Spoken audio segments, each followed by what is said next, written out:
Thank you for joining in today with Andrea Eichmann and Mark Peterson of the People's Patriot Project for this week's WeP3 Debrief. Find out what our crew has been working on to help support those who have given some and all to the pursuit of liberty and freedoms across Minnesota and the United States. Watch, listen, and support as we create the beacon of hope and opportunity in today's society that needs its heroes.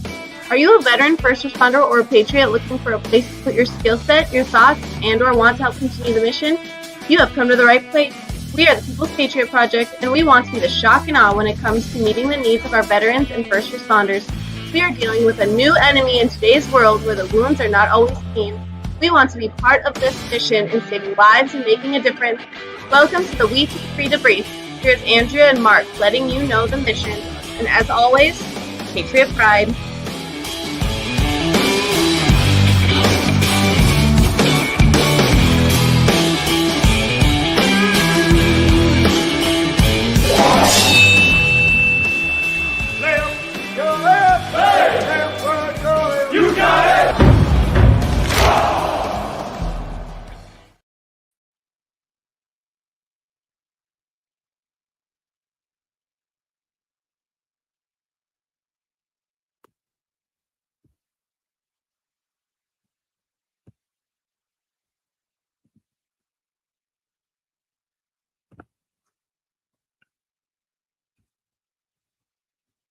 All right, folks, it's Frank the Myth here. I'm patiently waiting to figure out how to fix my screen. So you just have to bear with me a second. And we're going to get right to this in just a hot minute. Hope everybody's having a great day. And thanks for joining us. We're here to make sure everyone gets a chance to hear what happened yesterday on our show, which was a really great show, and I loved it. We had some great guests, and there she is. Frank, how are you doing? I'm fantastic. Good. Good. You seem a little bit out of breath. I feel like I'm clickety clacking and running and yeah, hi. Hey. Boy, Okay. I hope you had a good day today, because mine was interesting enough to cover all three of us. Oh no. Well, I remember I said I had to get a procedure done tomorrow. And they were supposed to call me today. The supposed to is important. And they never called. So I called them around 10:30 to make sure that everything was still good. And guess what? Uh-oh. They had no record of me on their schedule. What? Yeah, so I immediately went into combat mode and unloaded a few shots across their bow. And within 10 or 15 minutes, they miraculously found a spot for me. Sometimes I hate it's doing amazing that. what a little bit of push can do. You just gotta wake up and smell the coffee, and folks do stuff when they're pressured into doing it. And I've been waiting too long for this to reschedule, and it was just not going to happen. Yeah, you can't wait any more than you probably already have. That's silly. And then I waited over about a month and a half. And I wasn't really interested in waiting any longer. No. And there shouldn't be any need for that at all. Yep. Are we both freezing up, do you think? Are we both who? Are we freezing up? We're fine. Oh, look at. I wasn't sure on the video. It looked like I wasn't moving. What? No, things are rolling. We are here. Okay, so did you explain? The technical expert is here. Yeah, the tech. Did you explain about Peterson's absence right now? Yeah. I have not said anything. So I'm going to leave it as it just wasn't a great day. Yeah.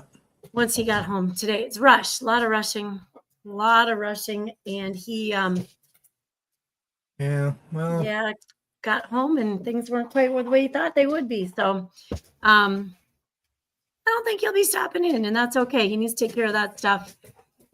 he'll be back on Sunday. He'll be back for sure on Sunday. He's not one to miss things. And there's Jeremy Daniels. Where you been, Jeremy?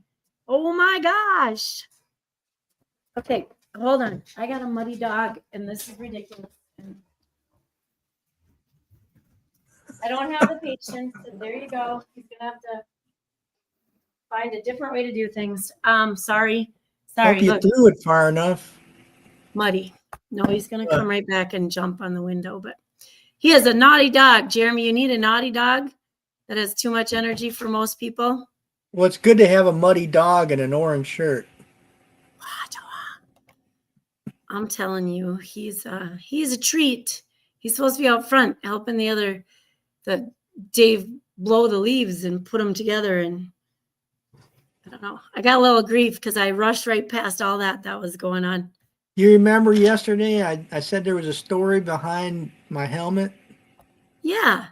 Yeah, I'm not sure if it'll pick it up well on the camera. No, it's not.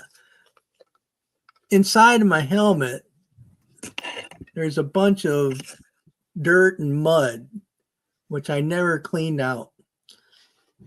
This is the helmet that I had when I was in Germany.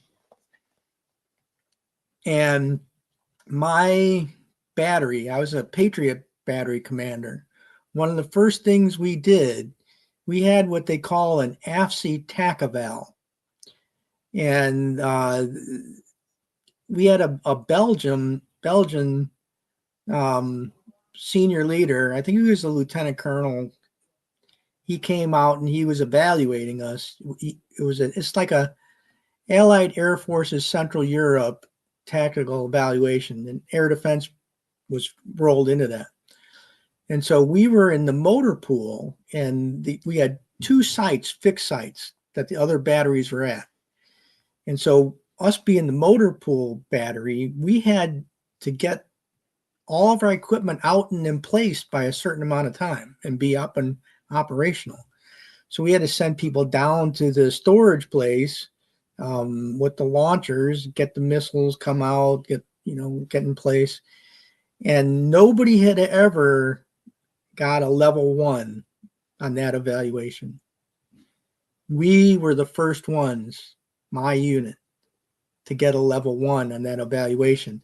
And during the evaluation, I was running around so much in the very thick mud because it was all rain that I fell and broke my helmet. And I didn't know you could break a Kevlar helmet, but you can. And they can't fix it once it's broke. The entire side came off. So as I left, they gave me this helmet because you can't do anything with it. And so I've kept that helmet ever since 1991. Oh my gosh. And that honestly is what I wear sometimes when I write my books, because it's not comfortable and it makes me focus on on what I'm doing. Put yourself in the setting, right? Well, I guess we should do the debrief talk now. Should we talk about the debrief? I suppose we should share Mr. Brian. Well, I think it's a great idea to talk about a debrief because I get to talk about one of my classmates, which that's probably going to be a rare thing. That was very cool last night to have that on. We had two really cool guests last night, and really honestly, from the heart, Phil has already sent his testimonial and his thank you. Nobody sends that within 24 hours. He sent it within like 16 hours. I went the wrong way. Well, he's a good guy. Very nice guy. Very nice guy. So we had Jason McNamara, and he's with the No More 9 to 5 Club. And he has used his military experience and his background in he's taken on a bunch of things. I know real estate was one of them, and I would say his background on living life, really truly, he absolutely figured out how to make his world work, and financially was a big piece of it, so that he could do things when he wanted to do them and do the fun things and not miss them. And so he put that all together, and now he would like to share that with others. And so he's got all of his information out there. He also absolutely loved that we reminded everybody to check their 6 last night. And he's like, I would like to be a part of that. I'd like to be a support person. I would like to do the same thing. And he offered up his time and his numbers so people can reach out to him. And then for his program, he runs the training for his success stuff through WhatsApp.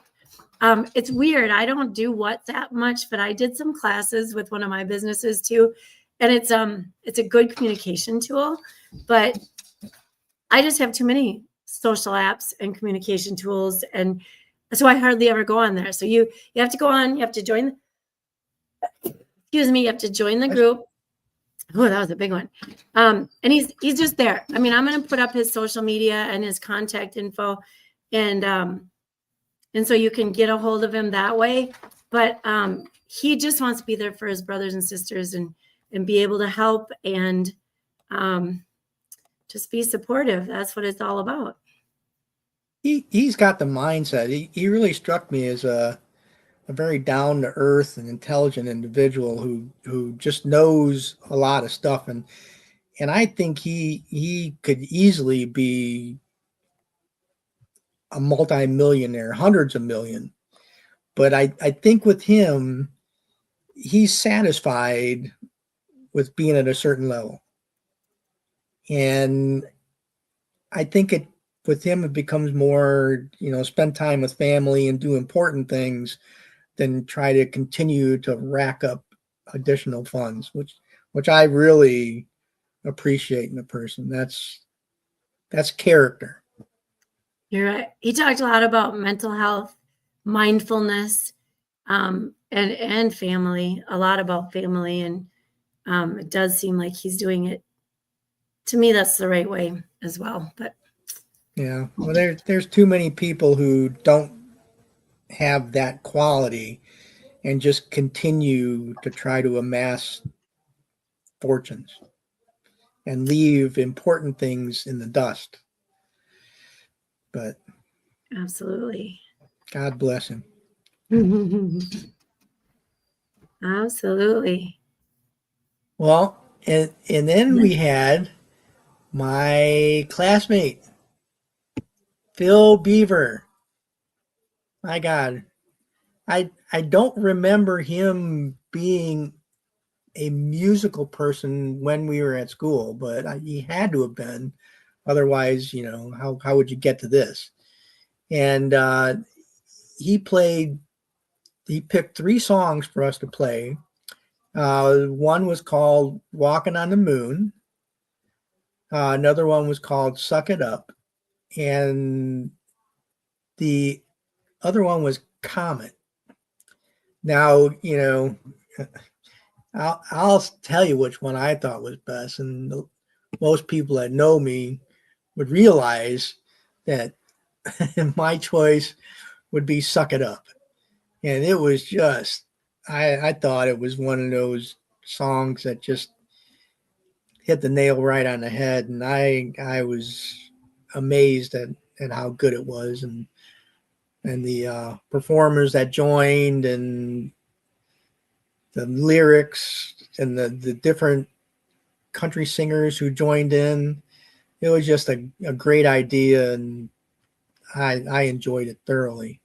I also enjoyed the song about the Through the Ages, and I stopped counting how many musicians and groups and songs that I recognized.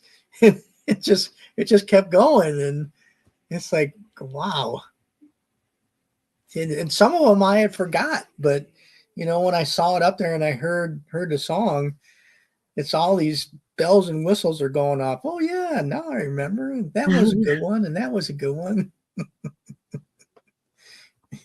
And What one did I hear that was Afternoon Delight came on? I was like, what? Yeah. And all of a sudden you just hear the song in your head and you're like, yes. Yeah, and it kind of you're trying to focus on that one that sent the buzzer off, and meanwhile there's other ones going, and I'd have to listen to that multiple times, to get them all in.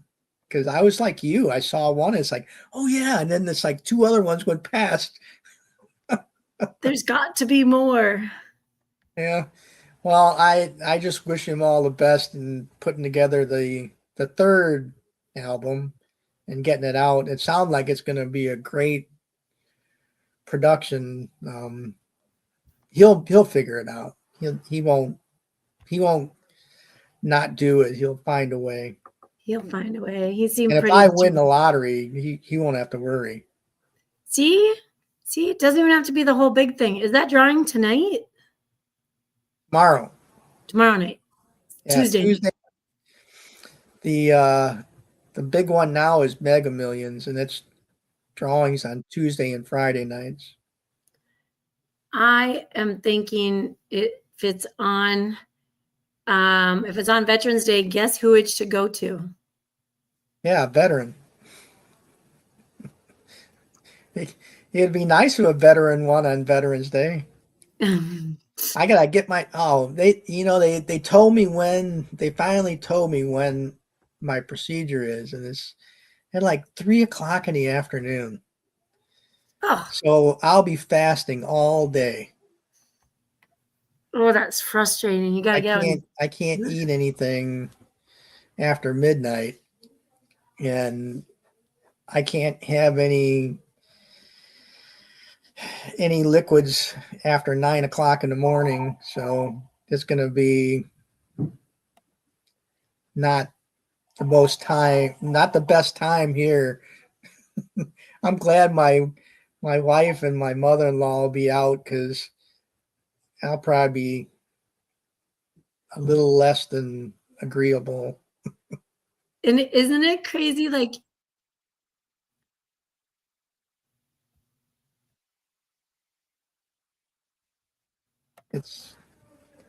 I'm glad I'm doing it, but yeah, I don't know.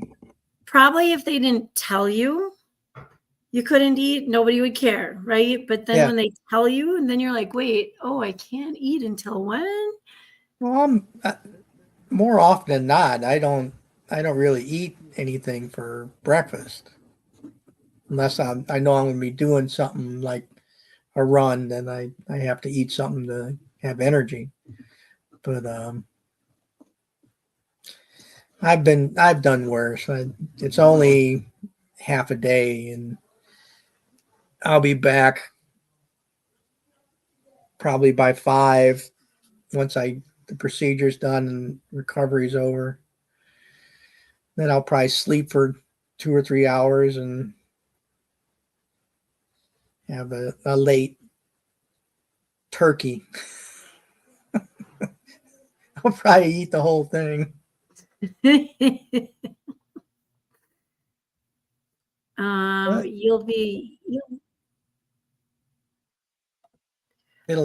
It'll be better, because at least after this is done, I'll know what's going on.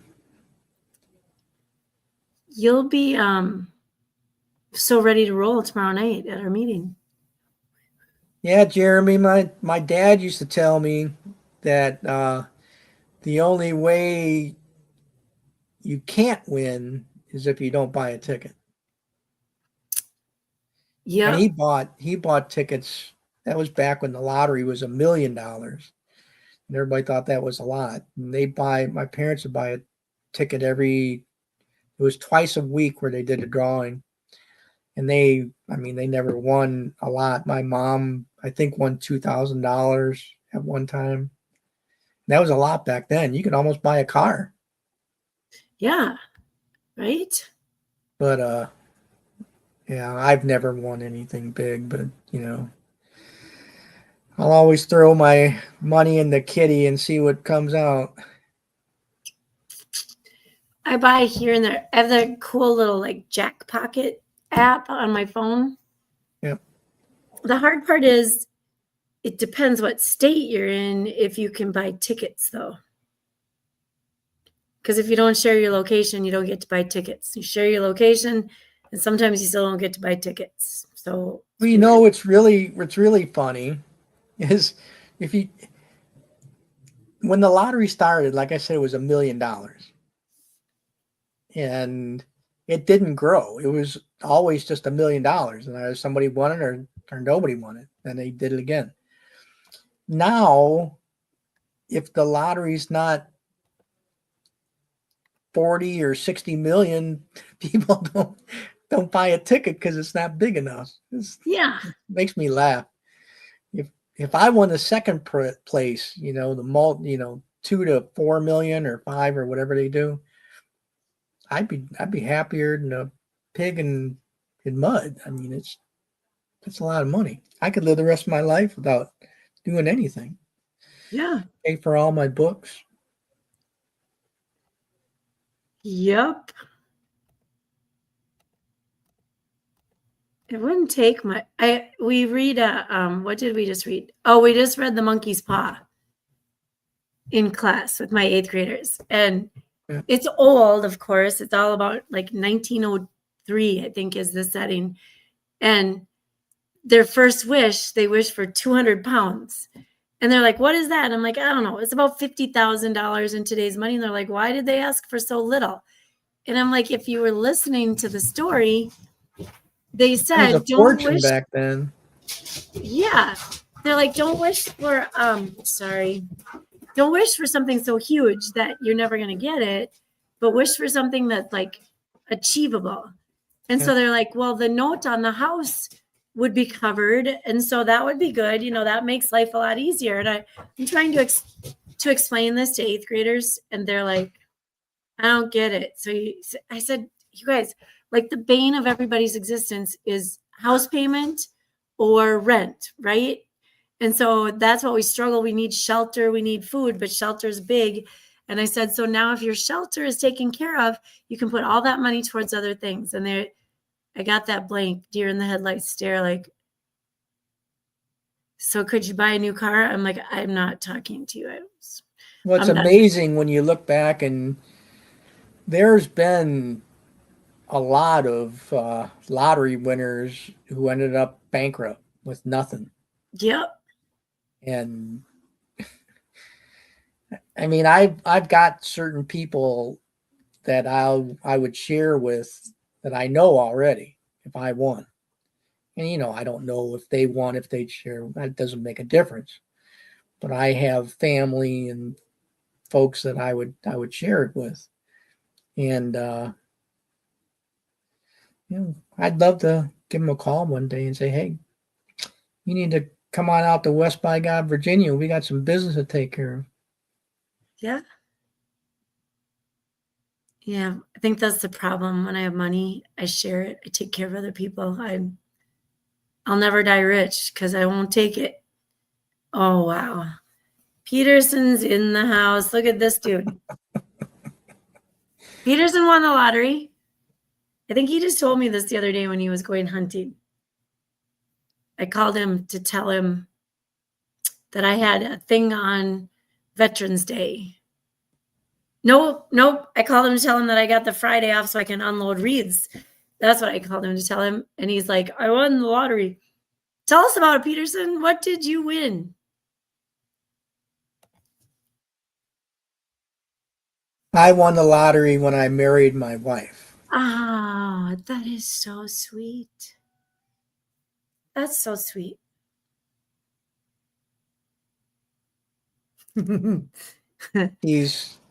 She's the love of my life. Oh, that's the best. That is the best. Well, I wanted to throw this up there. We have this cool radio station. It is called WeP3 Radio. Anyone who might watch this or listen, that our full entire name. And when I met Peterson and he introduced me to this concept, the name of our nonprofit is We the People, the People's Patriot Project. And I was like, am I supposed to memorize that in a day? Because that is a lot. And then you're going to ask me again tomorrow. And so we tried. So you know how you narrow it down? Like you try to come up with a catchy little name and narrow it down so people know who you are, but they don't have to say, like, especially our emails. When people are like, can I get your email? And you're like, oh my gosh, it's so long because it's thepeoplespatriotproject.org. And so once you do it, that's great. But the first time you do it, wow. So we shortened it up to WeP3. So we, and then P cubed, People's Patriot Project. Get it? That's kind of cool. We, the people. So anyway, that's what we did. So it's WeP3 Radio, you guys. We just have music on there that is created by, written by, produced by, sung by those who have served countries and communities, our country and our communities. And we will stick to that. We'd love to do like Patriot Player hours here and there and do those people that haven't served but maybe wanted to, or their families served. And so that is coming. It's an internet radio station, so it's super easy. You can have it everywhere you go. You just put it there and run it through your car, run it through whatever, and you're good to go. So that's WeP3 Radio. Then no, Peterson just asked you. Oh, I know what he meant. Which one? Current. Well, I have been married multiple times. There it is. So no, it's my current wife, and I wish I had met her a long time before I did. Yes, Peterson, come on. We know it's not number 2. No, number 2 is number 2 for a lot of different reasons. I was thinking of Grizzly Adams. Didn't he have number 7? He named his pack mules number 7. Who does number 2 work for?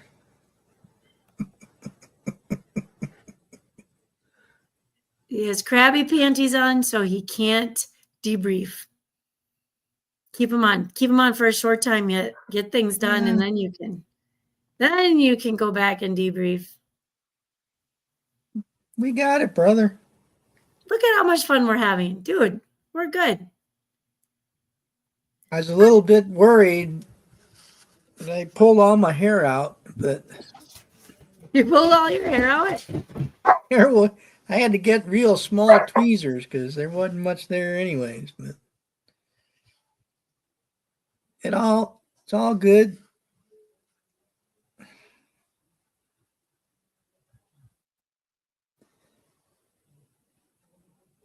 I was just putting on Phil's information, Phil Beaver with the fire jets. And that was an interesting story too. I did not know that. That what? The name of his band. Oh yeah, the Fire Jets. I think Peterson asked, right? What the name their meant? Their first names all put together to make a word. Make the fire, except is it Elizabeth? Had to be on there twice for the 2 E's. Phil and something and something. I should have wrote that down. We can make Phil and Henry, Isaac or Isaiah. I'm just kidding. Yeah. Peterson won a lot. Oh gosh, now he's getting all sentimental there. Thanks, Peterson.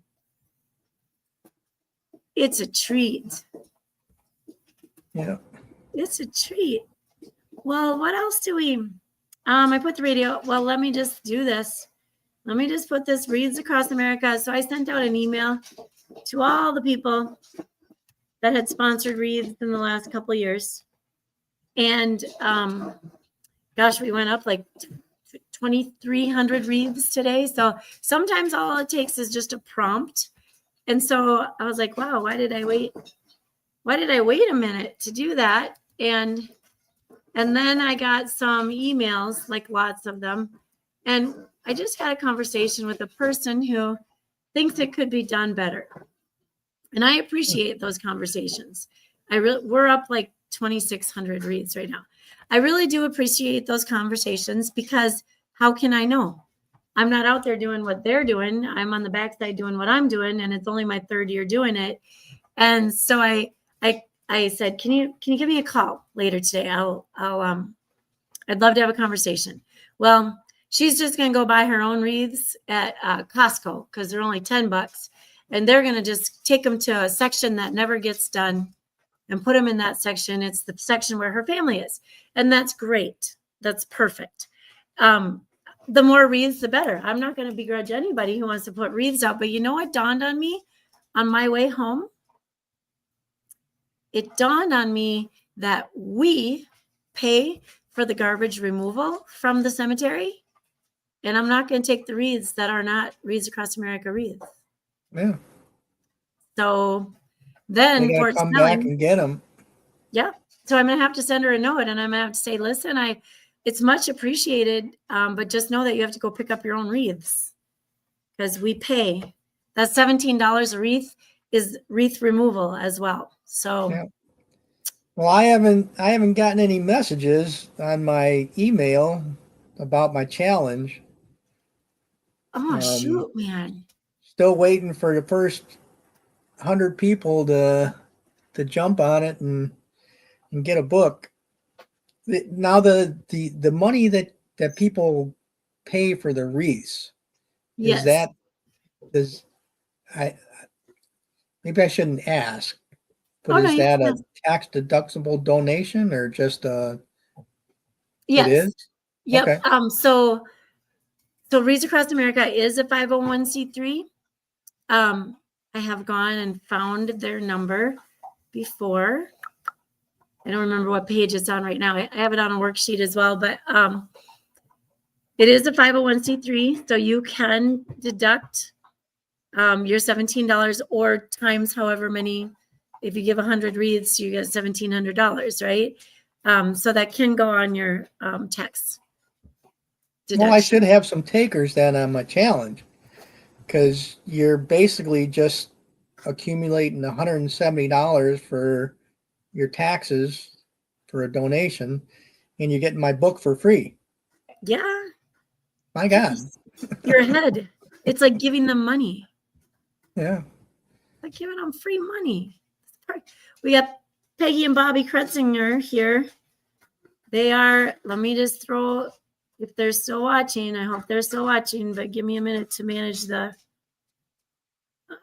where'd they go? Here they are. Look at this, Kretzingers. Thank you. Oh. Thank you. Operation Texas Strong. Yeah. What a great organization. Oh, gosh. Peggy or Bobby, if you're still there, let's hear about what number RV are you on? I don't know if they're still there. Sometimes they're so busy they just pass through, and that's okay. Then we can put up the Boho Hobos Hideaway.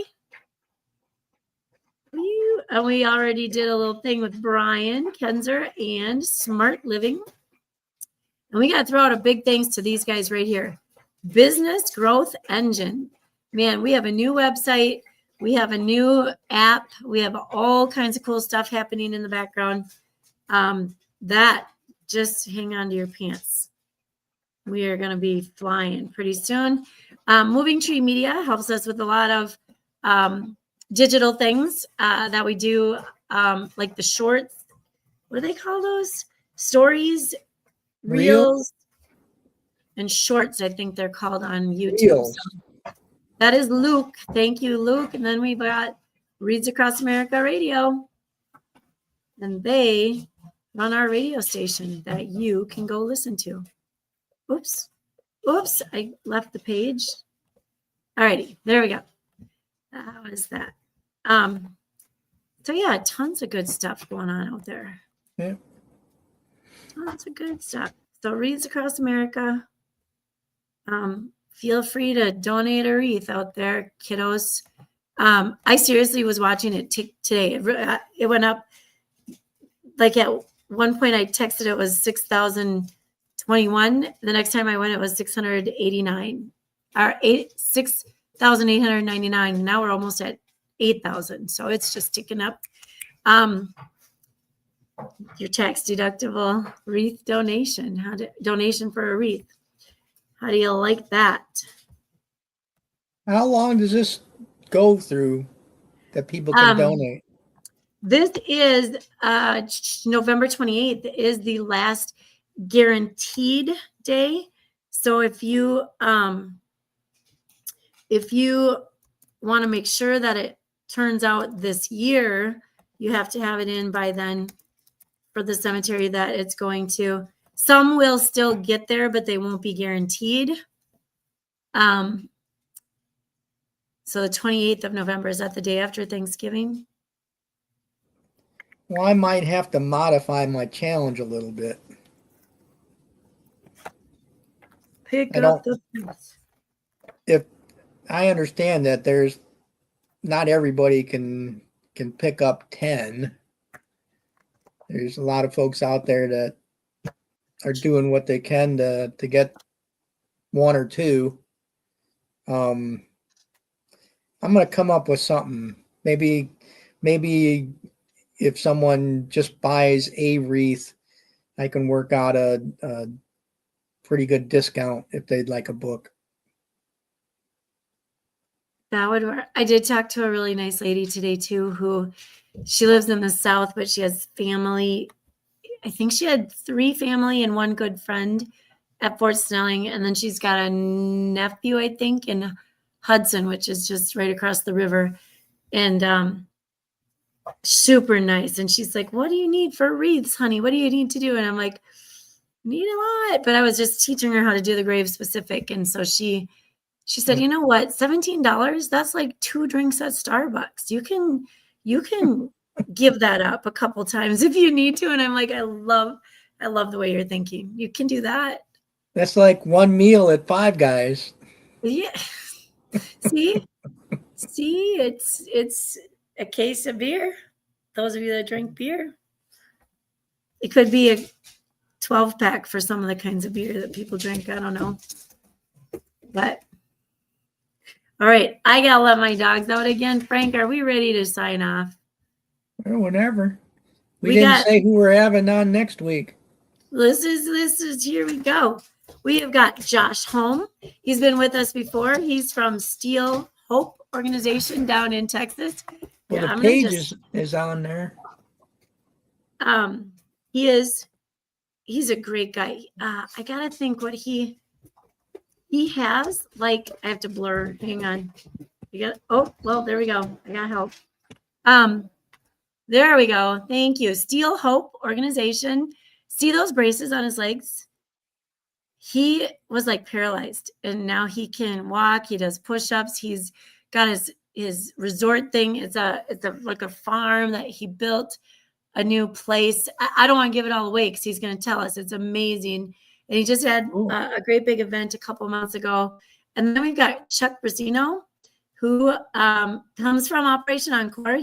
That's where we met him anyway, through Operation Encore. And he's going to share his music with us. And I know he wrote a song with a group recently as well.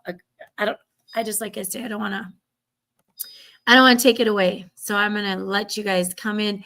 That is on Sunday evenings at 1800 Central Time, right here, wherever you're watching right now. YouTube, LinkedIn, it's all there. You can find us every week. All right. Looking forward to it. Yeah, I am too. These are good guys. So that is all I got. Frank, you got anything else? Nope. Just everybody have an amazing Veterans Day tomorrow, and God bless all of our veterans, first responders, and those currently serving our nation in the armed forces. And I second that. And you know what I think I'm going to do? We're going to play something patriotic. If I can find something patriotic. Hang on. I should have been looking. Oh, here we go. I got James Casad. No, that's not it. Here it is. If you drink, and this is Chris Turner down there in Tennessee, if you drink. This is to celebrate veterans for tomorrow on Veterans Day. Peace out, all. Have a good day.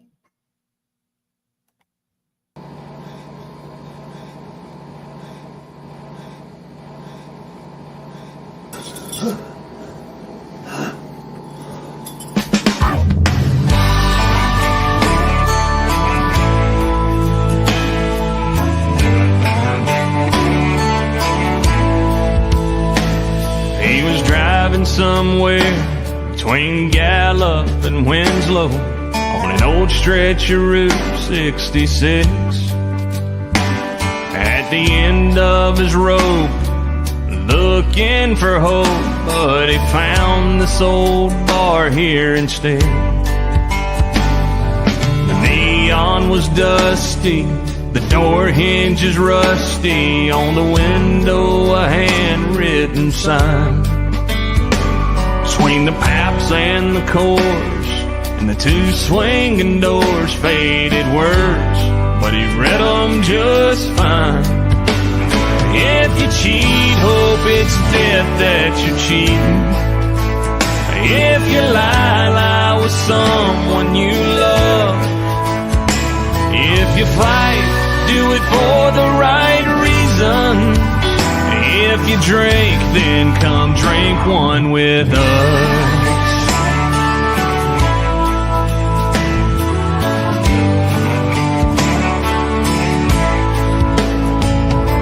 The whole place was packed.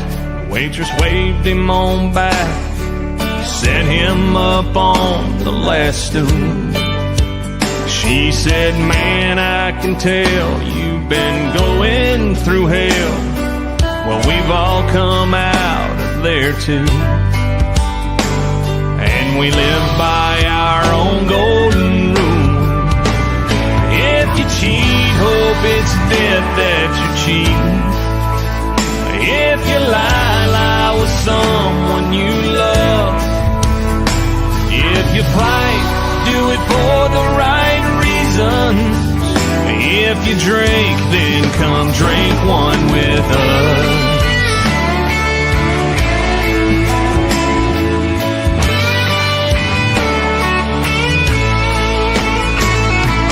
All we can do is the best that we can.